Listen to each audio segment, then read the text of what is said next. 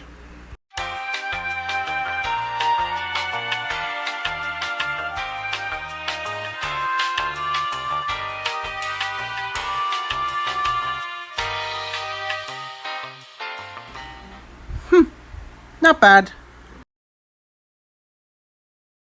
Hey, Waluigi? Have any chance at an extra ticket?